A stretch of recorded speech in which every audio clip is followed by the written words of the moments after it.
하나님께서 오늘 우리에게 주신 말씀은 출애굽기 13장 17절로부터 22절 말씀입니다. 이 기록된 계시의 말씀을 봉독할 때 살아계신 하나님의 음성을 들으실 수 있기를 바랍니다. 바로가 백성을 보낸 후에 블레셋 사람의 땅의 길은 가까울지라도 하나님이 그들을 그 길로 인도하지 아니하셨으니 이는 하나님이 말씀하시기를 이 백성이 전쟁을 하게 되면 마음을 돌이켜 애굽으로 돌아갈까 하셨음이라. 그러므로 하나님이 홍해의 광야길로 돌려 백성을 인도하심에 이스라엘 자손이 애굽 땅에서 대열을 지어 나올 때에 모세가 요셉의 유고를 가졌으니 이는 요셉이 이스라엘 자손으로 단단히 맹세하게 하여 이르기를 하나님이 반드시 너희를 찾아오시리니 너희는 내 유고를 여기서 가지고 나가라 하였음이더라. 그들이 숲곳을 떠나서 광야 끝 에담에 장막을 치니 여호와께서 그들 앞에서 가시며 낮에는 구름 기둥으로 그들의 길을 인도하시고 밤에는 불 기둥을 그들에게 비추사 낮이나 밤이나 진행하게 하시니 낮에는 구름 기둥 밤에는 불 기둥이 백성 앞에서 떠나지 아니하니라. 아멘. 컨설턴트이며 작가인 스티브 도냐휴라는 분이 이렇게 말합니다. 인생은 갈 길이 뚜렷하게 보이는 산이라기보다는 어디로 가야 할지 모르는 막막한 사막을 더 닮았다. 여러분 어떻게 생각하십니까? 사람들이 많이 오르고 내려서 그 길도 분명히 보이고 또 그 길을 따라 올라만 가면 결국 언젠가는 정상에 오르는 산. 인생이 그런 면이 있기는 하지만 인생은 그야말로 어디로 가야 할지 막막하고 어디로 가든지 고생길이 너무나 느껴지고 처음도 끝도 모르고 어디에서 어떻게 될지 몰라서 헤매게 되는 사막과 더 닮았다는 겁니다. 이분은 사막을 건너는 6가지 방법이라는 책을 썼지요. 세계적인 베스트셀러가 됩니다. 인생이란 마치 사막을 건너는 것과 같은데 어떻게 사막을 건널 수 있는지 그 지혜를 가르쳐주는 책입니다. 실제로 저자는 20대 어느 날 정말로 막연히 사하라 사막 여행을 하게 됩니다. 40여일 사하라를 지나는 그 여정은 그야말로 정말 고난의 연속이었죠. 훗날 깊이 깨닫게 됩니다. 마치 포장도로가 끝나버린 것 같은 인생의 수많은 막막한 시기를 거치면서 그때 사막을 건너던 그 경험에서 지혜로운 인생 이야기를 한 겁니다. 인생은 정상을 목표로 하는 등산이 아니라 끝도 알 수 없는 사막을 건너는 것이다. 사막을 건너는 6가지 방법이 이것입니다. 첫째는 지도보다는 방향을 가르쳐주는 내면의 나침반을 따라가라. 사막에는 보이는 목표가 없으니까 끝없는 모래와 자갈밭을 헤쳐가려면 지도가 아니라 나침반이 필요하다.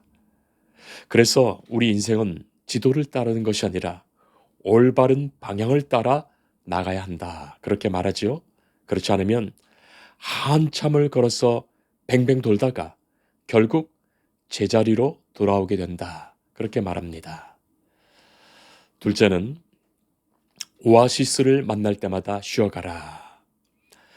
사람들은 어떤 일을 마치고 또 프로젝트를 끝내고 나서야 시간이 날 것으로 생각하면서 지금의 오아시스를 지나칩니다.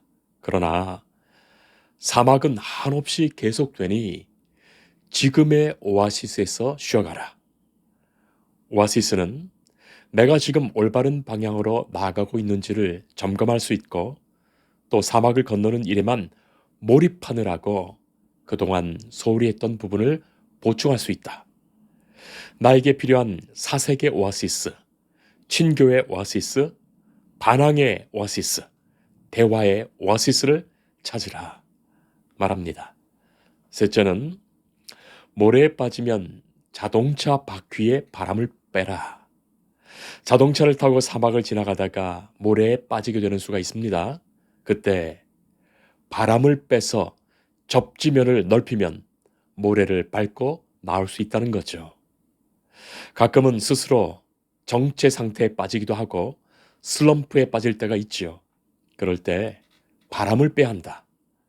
그것을 부끄러워하지 말고 조금 더 어리숙해 보이고 조금 더 못나 보여도 괜찮으니 자존심도 자의식도 내려놓으라. 바로 그것입니다. 자, 그리고 넷째는 필요할 때는 도움을 요청하라. 사막을 건너는 것은 고독과 외로움, 또 다른 사람과 함께하는 것, 바로 그 사이에서 춤추는 것인데 인생의 사막에서는 때때로 다른 차에 깃발을 흔들어서 도움을 요청해야 한다. 모든 일을 혼자 하려다 결국 구조를 받아야 할 그 비극적 상황에 놓이기 전에 먼저 도움을 요청하라. 그래서 인생의 어떤 위기에 처하게 되면 다른 이의 도움을 받아야 한다. 자, 다섯째는 새로운 세상을 경험하기 위해서 안전한 캠프에서 한 걸음 벗어나라. 안전하고 따뜻한 캠프파이어가 비추는 것은 진짜의 세상의 그 일부분에 불과하다. 자리를 박차고 일어나서 사막의 깜깜한 어둠으로 나가면 새로운 세상이 기다리고 있다. 낡은 관습을 버리고 새로운 것을 경험해보라. 마지막 여섯째는 열정을 가로막는 두려움과 불안감의 그 국경에서 멈추지 말라. 자기와 사회가 만들어 놓은 다양한 허상의 국경에서 멈추지 말고 그 국경을 넘어야 또 새로운 여행이 시작된다고 말하죠. 오늘 우리는 말씀을 통하여 그야말로 사막과 같은 광야길로 나아가는 무리를 봅니다. 버젓한 길을 두고 길도 없는 광야길, 어디로 가야 할지 모를 광야길로 나아가는 거죠. 그리고 바로 그 광야길로 인도하시는 하나님을 보게 됩니다. 하나님은 당신의 종 모세를 앞세워 애굽에서 노예로 살아가는 이스라엘 백성들을 전격적으로 애굽에서 이끌어내십니다. 이들의 규모가 장정만 60만 명이 되지요. 자, 이 대규모의 무리가 모세를 따라 출애굽합니다. 모세는 이들을 젖과 꿀이 흐르는 가나안 땅으로 인도할 것입니다. 그야말로 참된 자유를 얻을 것입니다. 자기가 살던 집을 떠나지요.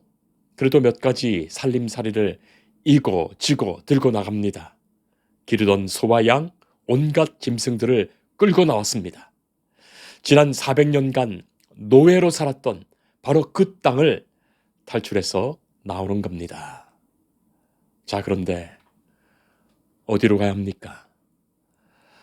아까 사막을 건너는 법이라는 책에서 지도보다는 나침반을 따라가라 했는데 이때는 지도도 없고 나침반도 없고 내비게이션도 없고 그야말로 아무것도 없습니다.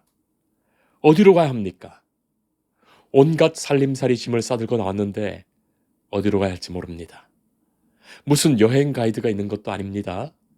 여행 일정표가 있는 것도 아닙니다. 교통수단이 있는 것도 아니에요. 가다가 보면 휴게소가 나오는 것도 아닙니다.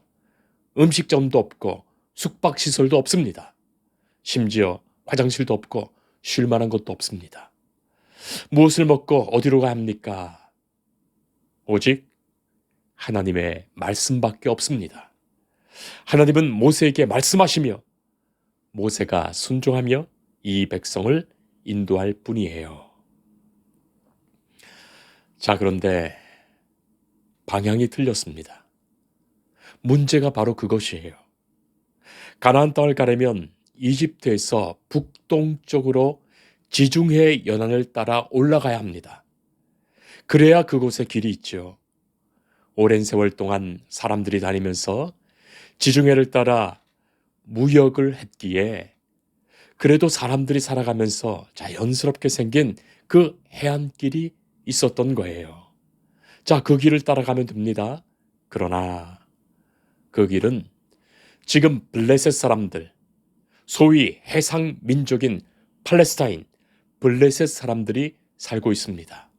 그들은 강인하고 이미 당시에 철기 문명을 가진 강력한 군사 민족이에요. 자, 그 길로 들어가면 틀림없이 블레셋과 전쟁을 치러야 합니다. 머리에 솥단지이고 그릇 들고 양 끌고 나온 이 백성이 무슨 무기가 있는 것도 아니고 전쟁을 할 수 있는 군사들도 아니고 전쟁을 치를 상황이 결코 아니지요. 그러니 이 백성이 그 편한 길로 들어섰다가 만약에 블레셋과 전쟁이라도 하게 되면 괜히 탈출해서 나왔다고 얼마나 불평하며 원망하며 차라리 애굽으로 돌아가겠다고 말하며 정말 도망하여 애굽으로 돌아가지 않겠습니까? 물론 하나님이 블레셋을 물리치시더라도 전쟁을 하기도 전에 다 원망하며 돌아가 버릴 그런 사람들이에요. 하나님은 인간의 연약한 마음을 다 아십니다. 그래서 하나님은 이 백성을 전혀 엉뚱한 방향으로 남동쪽 길로 내려가게 하시는 거예요. 가나안과는 전혀 다른 길입니다. 반대의 길입니다. 홍해를 향하여 가는 광야길로 인도하신 거예요. 백성들은 모세를 따라갑니다. 모세를 전적으로 믿고 신뢰하며 가는 거예요. 다른 대안도 없지요. 달리 어떻게 할 수 없으니 말이죠. 그러나 가나안으로 가려면 이 길이 아니라는 것은 적어도 다 알고 있습니다. 그리고 그들이 가는 길은 홍해의 광야길입니다. 이곳은 길이 아니지요. 사막과 같이 끝없는 광야가 있는 곳입니다. 그리고 이 길 끝에는 큰 바다 홍해가 나올 것입니다. 결국 막다른 골목, 막다른 곳, 홍해 앞에 서야 합니다. 성도 여러분 어떻습니까? 아무리 하나님이라고 해도, 아무리 주의 종 모세라고 해도 이처럼 광야로 이끈다는 것은 무엇인가 잘못된 것 아닙니까? 그리고 이 길은 가봤자 큰 바다, 더 큰 어려움, 홍해 앞에 서게 될 것입니다. 그러나 사랑하는 성도 여러분, 하나님은 이 백성을 홍해 광야길로 인도하셨다는 것을 우리는 잊지 말아야 합니다. 사람들은 어떤 일이 벌어질지 아무도 모릅니다. 그러나 우리는 말씀을 통해 이미 알고 있지요. 역사를 통해 알고 있습니다. 하나님은 바로 이 홍해를 건너게 하실 것입니다. 홍해 앞에 서면 이 백성들이 아니 애굽에 공동묘지가 없어서 우리를 이리로 데려와서 죽이려 하느냐 원망할 것을 이미 다 아십니다. 그러나 홍해를 건너야만 합니다. 왜 그러셨을까요? 돌아오지 못할 강을 건넌다는 말이 있죠. No return. 이 백성이 아무리 불평을 해도 물리적으로 다시는 돌아가지 못할 것입니다. 북동쪽 지중해의 해안길로 간다면 언제든지 마음만 먹으면 돌아가는 거예요. 그러나 홍해를 건넌 백성은 다시 돌아갈 수 없습니다. 그리고 하나님은 애굽 군대에 대한 큰 심판을 준비하셨기에 그렇죠. 자, 그리고 400년 전 이곳에 왔던 조상 요셉의 유언대로 요셉의 유고를 들고 나아갑니다. 그래야 백성이 애굽에 대한 미련을 완전히 끊게 되지요. 우리 조상의 무덤이 그곳에 있다는 생각으로는 언제나 다시 그곳이 그립지 않겠습니까? 처음 이곳에 오게 된 요셉은 형들에게 팔려서 애굽까지 온 거예요. 그 애굽으로 인도하신 하나님께서 언젠가는 그의 자손들을 선대 할아버지인 아브라함에게 주신 그 약속대로 젖과 꿀이 흐르는 가나안으로 인도하실 텐데 바로 그 소중한 약속을 믿고 소망 중에 자신의 유고를 가지고 나가라고 유언했던 거예요. 그 약속, 그 소망 그대로가 이루어진 겁니다. 그러니 단순히 요셉의 유고를 이장하는 것이 아니라 이 행군이 아브라함 때부터 주신 하나님의 그 약속과 그 소망으로 이루어지는 것임을 상징적으로 보여주는 사건들입니다. 자, 그런데 광야로 나아가는 이 백성은 어떻습니까? 광야는 어떤 곳입니까? 하나님이 목자가 되셔서 마치 목자가 양들을 인도하듯 인도하여 나가십니다. 모세가 앞서서 갑니다. 이 백성들은 뒤를 따라 나갑니다. 하지만 모세보다 앞서서 하나님이 먼저 가고 계신 거예요. 우리는 그것을 기억해야 합니다. 양은 목자가 어디로 인도하든지 다 모릅니다. 그러나 목자를 의지하며 목자만 믿고 따라가지요. 가장 좋은 길로 인도하심을 믿는 거예요. 성도 여러분, 우리가 그렇게 주님을 따라가는 것 아닙니까? 인생의 사막, 인생의 광야를 지나더라도 주께서 목자 되시어 생명길로 인도하심을 우리가 믿고 주님을 따라가는 겁니다. 요한복음 10장에 보면 예수님께서 나는 선한 목자라 말씀하셨을 때 바로 주님의 양은 목자의 그 음성을 듣고 따르지요. 한국에 왔던 선교사님 중에 울산을 최초로 방문하고 경상도 일대를 순회 전도했던 윌리엄 베어드, 우리말로 이름으로 배위량 선교사님이 있었습니다. 그분의 사모님이 앤리 베어드인데 우리 이름으로 안엘이에요. 남편을 따라 1890년 한국에 선교사 부부로 왔고 한국 곳곳을 다니며 전도여행을 하면서 수많은 어려움과 위기를 이겨냅니다. 베어드 선교사는 숭실학당을 세웠죠. 아내인 앤리 베어드도 이 숭실학교에서 많은 교역자들을 교육했던 분입니다. 사모님이 남편 따라 선교사로 왔지만 얼마나 막막했겠습니까? 배를 타고 한국으로 오는 여행 자체도 그야말로 망망대해를 지나면서 어둠의 길로 가는 것인데 당시 전 세계에서 가장 가난하고 낙후된 불모지에 와서 선교하면서 얼마나 많은 어려움이 있었겠습니까? 자, 그분이 쓴 찬송시가 있어요. 이분 사모님이 쓰신 찬송시, 그 심정을 너무나도 잘 보여주는 찬송시입니다. 우리 찬송가 375장 가사가 이러합니다. 나는 갈 길 모르니 주여 인도하소서. 어디 가야 좋을지 나를 인도하소서. 어디 가야 좋을지 나를 인도하소서. 마음 심히 슬프니 나를 위로하소서. 의지 없이 다니니 나를 위로하소서. 의지 없이 다니니 나를 위로하소서. 나의 갈 길을 오직 하나님만이 아십니다. 오늘 하루하루 인도하시는 그 길을 갈 뿐이지요. 내일 일은 내일 염려할 것이요.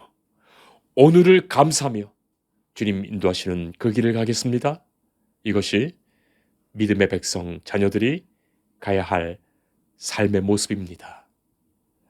하나님은 구체적으로 도우셨지요. 그것이 구름 기둥, 불 기둥이에요. 광야에서 이 백성은 구름 기둥, 불 기둥이 없었다면 결코 생존할 수 없었을 것입니다. 낮에는 뜨거워서 도저히 걸을 수가 없지요. 낮에는 시원한 그늘을 만들어 구름 기둥으로 인도하십니다. 광야의 밤은 추워서 얼어 죽을지도 모릅니다. 하나님은 불기둥으로 지켜주시며 어떠한 짐승이나 악한 자들이 침범하지 못하도록 지켜주십니다. 바로 이 구름 기둥과 불 기둥이 이스라엘 백성들을 광야 지나는 40년 내내 지켜주셨고 가나안에 이르는 그때야 사라지게 되지요. 사랑하는 성도 여러분, 우리 인생의 광야길도 하나님은 구름 기둥, 불 기둥으로 날마다 인도하십니다. 우리가 그것을 잊지 말아야 하겠습니다. 구름 기둥과 불 기둥이 움직이면 이 백성은 그것을 따라 행진합니다. 구름 기둥, 불 기둥이 멈추면 이 백성도 멈춰야 합니다. 언제나 준비하고 있어야 하지요. 하나님이 가시는데 여기가 좋겠다고 머물러서도 안 되고 하나님이 멈추게 하시는데 여기는 싫다고 떠나라 해서도 안 됩니다. 하나님은 그렇게 우리를 인도하십니다. 종교개혁자 존 칼빈이 마지막 임종할 때 그의 제자들이 아무리 생각해도 이중 예정설은 문제가 있고 합리적이지 않게 보여서 선생님, 혹시 이중 예정설을 철회하거나 수정하실 생각이 없으신지요? 그렇게 묻게 됩니다. 칼빈은 이렇게 말하죠. 성경이 그렇게 말했소. 그것입니다. 그렇게 운명한 유명한 일화가 있죠.